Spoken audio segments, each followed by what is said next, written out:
Thank you. Yeah, so my name is Christopher. I lead accessibility and disability inclusion for Google for AMEA, Africa, Middle East, and Europe. My job is to try to understand the needs of people with disabilities across the region and munch that into some kind of strategy that allows us to make our products, platforms, and services more inclusive. One part of this has to do with sharing and raising awareness of the tools that exist. There's an impotence mismatch where we have the people with disabilities. We're trying to survive this world that wasn't designed with us in mind. Then we have our caregivers who are overwhelmed trying to support too many of us. And then the tech companies and anyone who's trying to create solutions speaking into the ether, hoping someone's going to hear. So the space we built in London is called the Accessibility Discovery Center. And I just want to invite all of you here. You're welcome to come visit us. You just email us at adclondon, all one word, adclondon @google.com, and we're happy to set up a tour for you. We do weekly tours for anyone. If you bring a small group, we can bring you a group through. Give us an hour, give us a couple hours, we can do a bit of a workshop. It's a space where we have the conversation on what is accessibility, what is inclusion, and how can you make your culture, your product, your service more inclusive. And Tyler and the folks at ThinkLab came to us and with our friends at BBC and said it would be really cool if we could do something, so it is, and here we are. So I wanted to thank you for coming to join us, express an invitation for you to come and visit us at the center.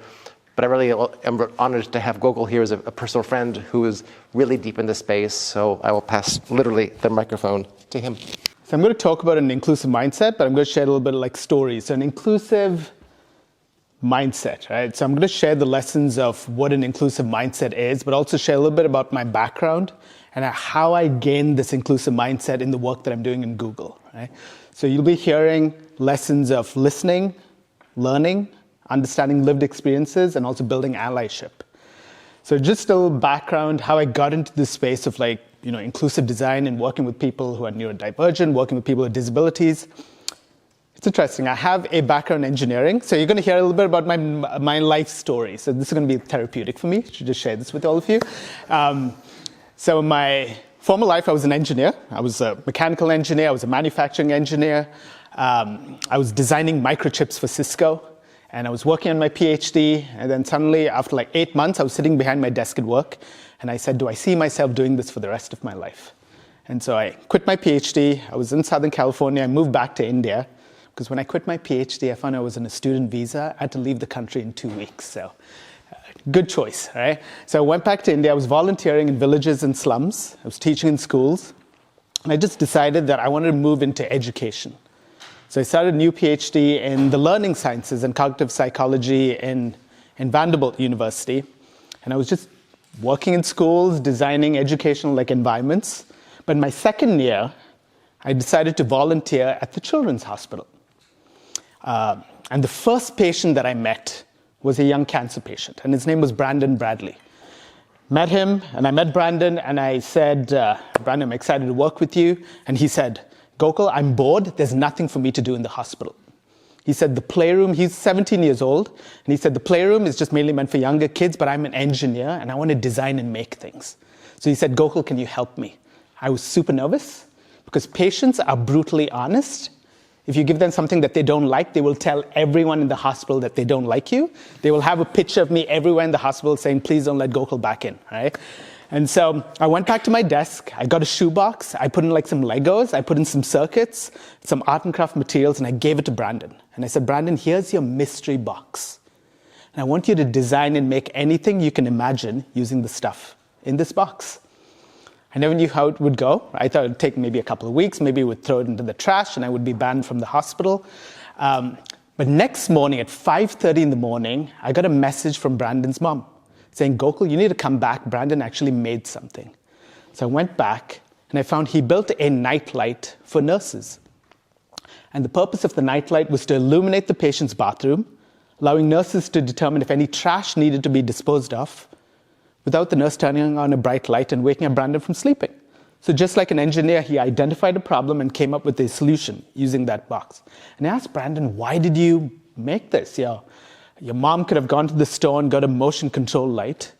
And he said something powerful. He said, I spent 7 hours working on this that I forgot I was in the hospital. There was this aha moment that, what if there's so many other patients who are like craving activities to improve their stay in the hospital?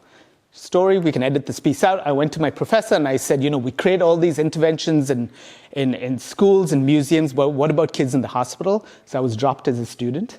And he said, worst idea, like this is never going to work out.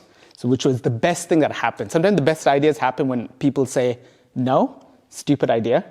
And that kind of like transitioned my whole journey. I remember moving out of my apartment. I actually moved into a dorm in a church. The room was this small, and I actually did my PhD in Starbucks and in the hospital. And I don't know where I'm going with this, but I'm just sharing it with all of you. And so that journey started. I worked with cystic fibrosis patients. I worked with other patients in just learning, right? Like, how do you create an environment that can help improve their life in the hospital? Like the kids that they were going through, I wasn't an expert. I wasn't a doctor. I never knew what they were going through, but I spent so much time. I literally spent like hours and hours just spending time with patients, spending time with families, spending time with siblings. And they co-design. I helped create a space for these young patients who are isolated in their rooms. And they co-design the whole space with me because they are experts of their own experiences. This wasn't a space that Gokul felt like this is going to work for them. This was a space where they were co-designers, they were co-collaborators.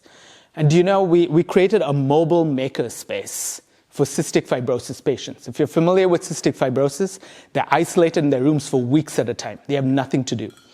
And so we created a space that could be left in their room, and they can design and make anything that they could imagine to improve their stay in the hospital. And do you know when all the designing and making actually happened for the patients? Everything happened after midnight. None of the making or designing happened during the day. And because during the day, they're going through so many rounds of treatment, they're tired, they're sleeping, they're all awake at night. And if you look at hospitals, all their playrooms, they're all open during the day and they close at 5. But these patients couldn't sleep at night, so they were all designing and making. And do you know what the most popular category of inventions for these patients were? It was pranking nurses. It was the most popular category. There was some got really devious. They actually came up with a contraption that anytime a nurse would open the cabinet door to get like medicines, water would fall on their head, and sometimes they would put juice, and I would get into trouble, right? But I didn't want to tell them what to make. I said, you figure things out.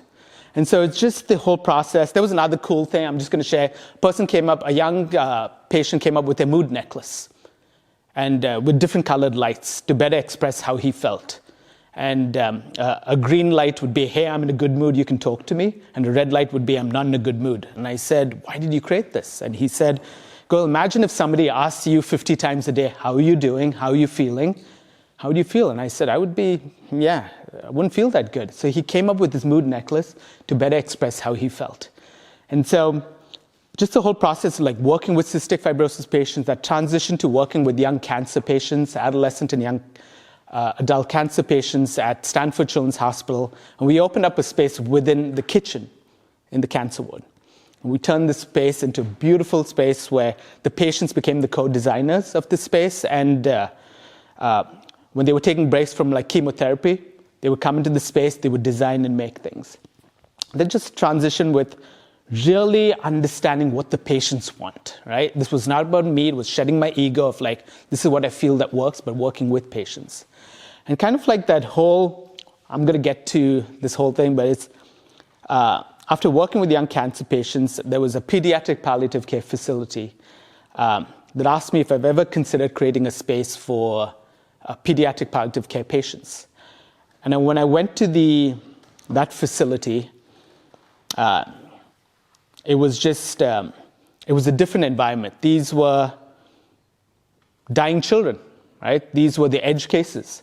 99% had a physical disability, 99% were nonverbal, and hospitals couldn't treat them. This is a place where children die. And but I would talk to like families, and they would say, this is not a place where my child died, it's a place where my child lived. And I remember going to that place for the first time. I came back and I was like crying in my car. I've cried a gazillion times. And I think one of the moms was saying, it's not a sign of weakness, it just shows that you care. And working with dying kids was it's put life into perspective. And so we created a legacy space for these kids. And it wasn't essentially designing a inclusive environment for these young patients. was an opportunity for like families and siblings to bond with their child. And whatever they made in that space, they were leaving a legacy long after they've passed away. And the lesson I'm trying to get to is my training is not in like, in inclusion and like in disability inclusion. It was just like these life experiences that I gained working with young patients. And so with the inclusive mindset, there's the aspect of like listening. What we all have to do is listen. And I'm trying to do that at Google is you just don't listen for the sake of listening. You have to practice active listening. And it's not here. There's a beautiful, beautiful book called The Rabbit Listened. Can you all pick up that book? It's a wonderful children's book that practices active listening. So I'm part of like Google's real estate team. So I formed like a book club where I teach all the architects, the designers, and the project executives and the VPs about important lessons of like empathy, compassion, resilience, inclusion, all through children's books. People don't have time to read other books, but you can read a children's book. It takes like 2 minutes and 30 seconds to read 40 pages of a book, because I've read so many children's books, but it teaches you so many important lessons. So first thing is you think about it, as you work on projects with inclusion, it's active listening. The second is learning.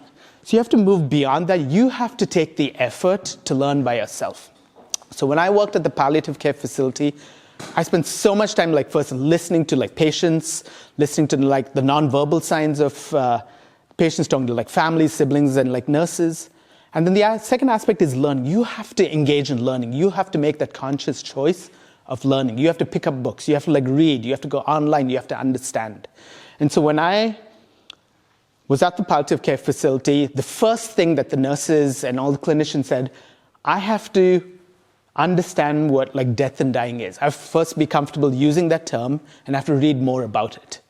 And so I spent a lot of time reading books about, for like young kids, what does it mean like to die? What does death mean? What is the process that they go through? So there's like the listening, then there's learning. Then the third is lived experiences. You want to understand the lived experiences of people. Like for me, when I was working with dying kids, I'll never know what it is, that I'm going to die in like 2 weeks. But I immersed myself in that setting. Before I even designed the space, I spent like months being a volunteer in that setting. Spent time with the nurses, spent time with the patients, with the families and siblings. You have to understand, like, what does it mean? Like, what did these patients actually go through? And same thing in Google. Working with neurodivergent Googlers, working with Googlers with disabilities, I do walkthroughs of like spaces. I spend time with them. I have conversations. It's this continuous conversation just to understand what do people actually go through in the workplace. But it doesn't stop there. The fourth is allyship. Right? You can understand lived experiences, but allyship is so important. You have to build a robust relationship with the people that you're designing for. And if that doesn't happen, you don't create inclusive spaces. We can listen, we can learn, we can understand lived experiences, but so what? And it's about allyship. And just to give an example is, I'm working with Aurelia closely. We were trying to like figure out, I was coming up with, how do we create better like spaces for neurodivergent Googlers? And I built this amazing friendship with Aurelia. Aurelia's used to all my quirks and everything else. Spent time with like Aurelia, and I was like, Aurelia, like, how do we better understand, what neurodivergent Googlers are going through? Right? And we decided to like capture like the voices and like videos of like the impact of the workplace on sensory processing, executive functioning, and like holistic health. And we co-wrote, and I said, we captured these beautiful videos and we co-wrote a research paper together. It was just a beautiful process of like co-design, participatory design, and getting the voices of everyone to influence how we think about place, space, and experience. And I have no clue where I'm going with this, but we have to move beyond empathy to being compassionate as well. And you have to listen, you have to learn, you have to understand lived experiences, but please, please, don't forget allyship. And read The Rabbit Listened. Thank you.